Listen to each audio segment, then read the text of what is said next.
Rio de Janeiro is one of the most vibrant cities in the world, known for its beautiful beaches, amazing nature, and rich culture.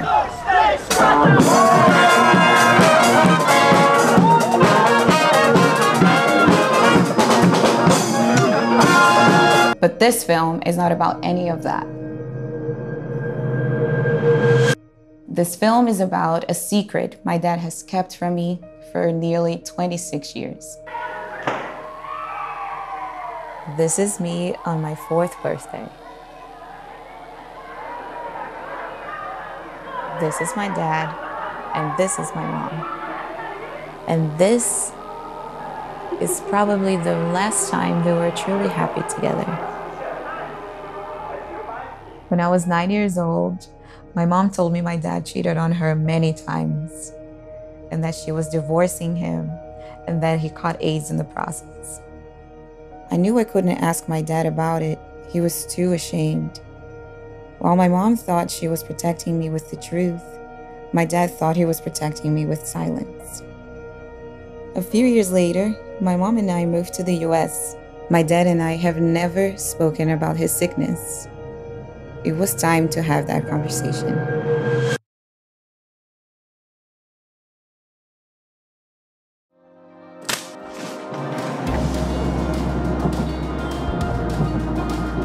Welcome aboard the plane train.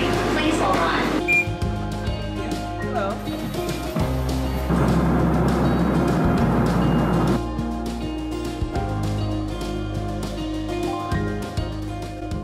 This market is kind of like a landmark to our neighborhood. I have been going back to Brazil every year since I moved to the US. So that's 16 years that I've been going back once or twice a year to visit my dad and my family that's down there. But none of those times where I went back felt like this.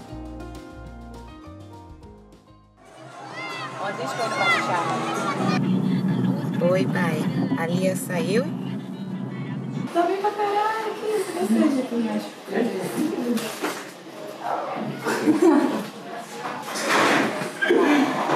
Muita raça de coisa.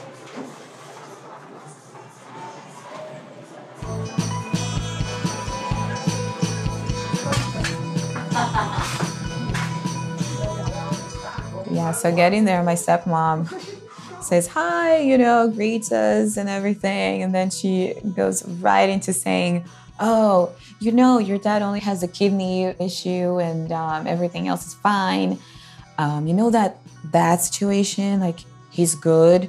His blood is now cleaned. And I was like, what? He's like basically telling me he's cured. And I didn't know how to act. I was about to talk to my dad for the first time in my life about this illness he's been living with for 26 years, and there she is telling me that he's cured. Crazy.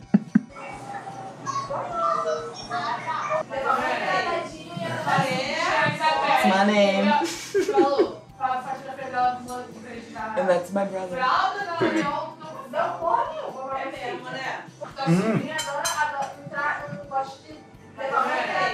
In many occasions, my stepmom has called me, telling me that my dad's about to die and that I should probably make my way to Brazil as soon as possible. So I did that probably about 4 times. There were times that he would stay at the hospital for 30 days, even more. And I would have to drop everything, just fly down there, always thinking that that's the moment where I'm going to finally talk to him.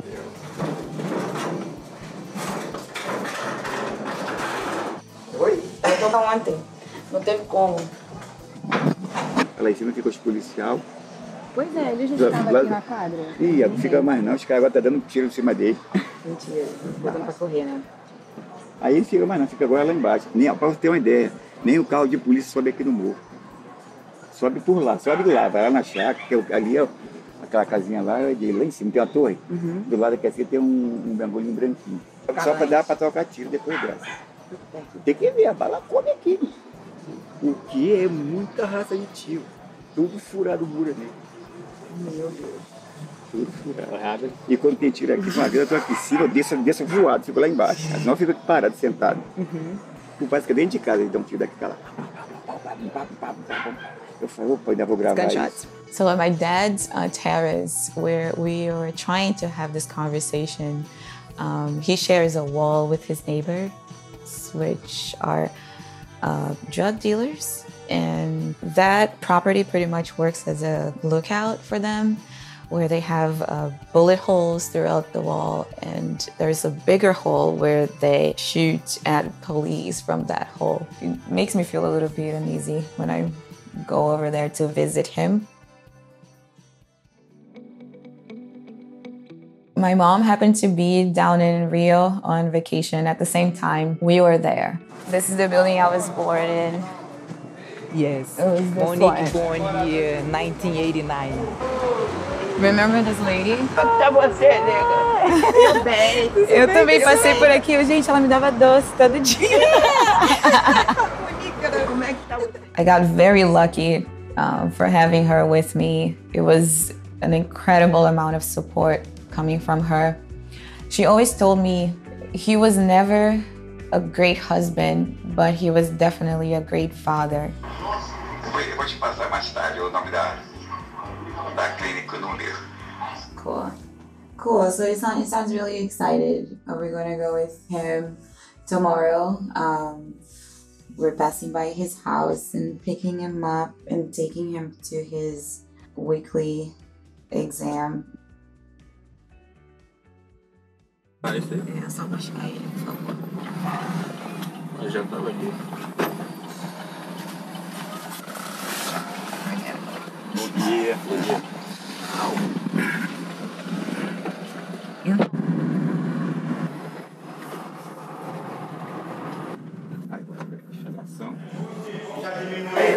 Volta já.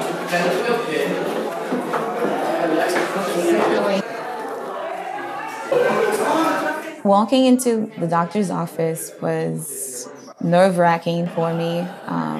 I was about to hear for the first time about my dad's health status from a professional.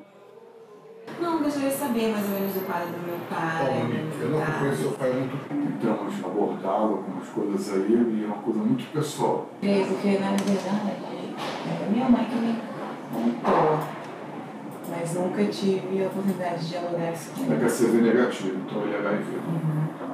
When he said, with his own words, that my dad was HIV positive, like, my heart dropped a little. O pai renal crônico, sabe o que é isso? O rim é que você faz a eliminação das toxinas e mais a água. Então, o que a máquina de diálise faz? Substituição do rim, que puxa o sangue, passa pela máquina, que clareia, que limpa o sangue e devolve. Isso que a máquina faz. O tempo que essa máquina... Que loucura isso.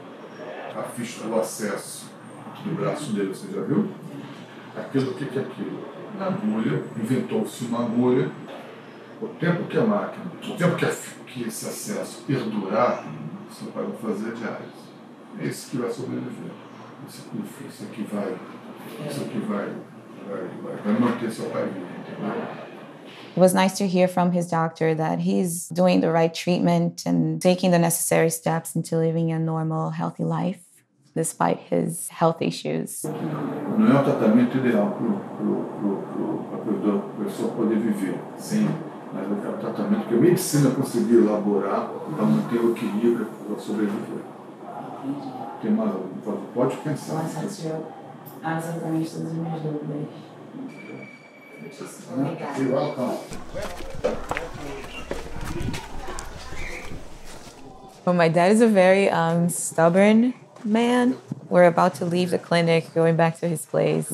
The nurse was telling us, oh, he's going to be very weak, you know, make sure he doesn't carry anything that's heavy. So I was like, okay, fine, let's take a cab home. So my dad just scratches that right out, didn't want to take the cab and just made us walk with him.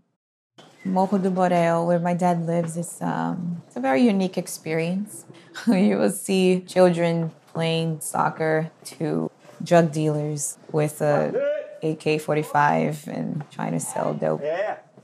you would just see everything. 2-2. Foi? Foi.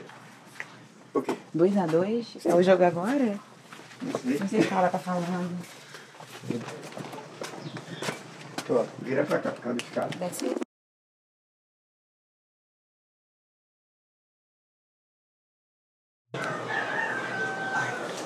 Pronto, sem bagunça. Sem bagunça. Pronto. O Brasil fez o gol pra eles. Não.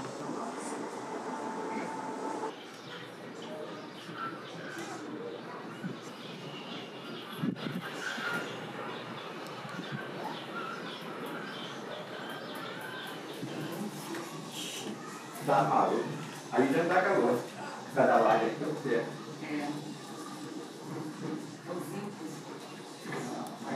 Trying to have this conversation with my dad, and it would just never work out. And every time I would try to bring it up, something within me was just shut down. I didn't want to hurt my father's feelings. I didn't know how to approach the subject. Caraca, Maria. As the hours went by and, you know, we see like the sun setting and like, what are we going to do now? So I decided to call my mom up and ask her to help me out with this. I needed her to be there. Oi. E aí? Tudo bem? Tá bom? I remember I went to use the restroom downstairs, and then when I came back up, my mom was like, yes, let's talk about it. And I was like, you could see fear in my face, like, oh my God, this is it. We're gonna bring it up, and I had no idea of what to expect. A gente vai falar sobre o assunto, né, também. Porque ele achou que ele... Eu não quero que ele quede mano, eu falei assim, não quero que entre, você sabe, né, pra mim, aí por isso que a gente saiu dali. 27 anos, 26 anos. 26 anos. Olha, dá nunca. Caraca. Essa relação extraconjugal que acabou acontecendo, infelizmente. Não é melhor meu pai explicar você falar, mas ele não sabe dos detalhes. Os detalhes. É muito tempo atrás. Não vou lembrar mesmo. 20... Having all these thoughts in my head that it was going to be, you know, like some kind of moment where, you know, my dad would feel very uncomfortable talking about it. And actually, I guess because my mom was there, it was actually a very nice talk. My dad opened up pretty easily. Então foi que descobriram, me deixaram 35 dias lá internado, fazendo exame daqui. Aí, pum, parei. Eu falei, tô curado. Aí o médico falou assim, olha, pô, isso aí não tem cura não. É, que naquela aí eu época parei, acho que foi 2 meses sem tomar o remédio, coquetel. E aí você teve uma recaída? Dei uma caída. Aí eu falei, caraca, maluco. Porque o médico perguntou, falou, tu quer morrer, cara? Se você parar de tomar esse médico, tu vai morrer. Eu falei, caraca, tá bom. E você continua tomando? Continuei tomando todo dia, até hoje. Só que ele, tipo, era não me adaptei, eu vomitava. Botava na boca, eu vomitava. Foi na vida aí, vamos ver até quando, até se Deus quiser. Isso aí, adquiremos. Obrigada, velhinho. Obrigada, tamo junto. Porque se essa garota souber, essa aqui vai ter. Ah, não. Olha, tudo vai saber. It definitely brought us closer together after talking about it. So it was a very special trip for me.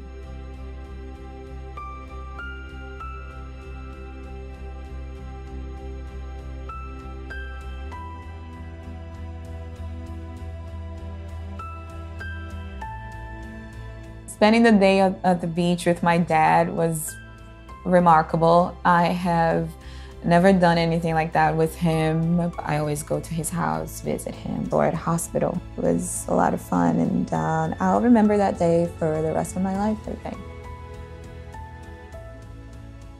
The National Health Service has made HIV treatment freely available to all Brazilians infected with the virus. Still, each year, about 15,000 people die due to AIDS. The strong stigma of AIDS keeps many HIV-positive men silent, refusing treatment and emotional support. Several times in my life, my dad has been near death. I wasn't able to support him because he hid his illness from me. We can now express openly and support each other. He no longer needs to bear this burden alone.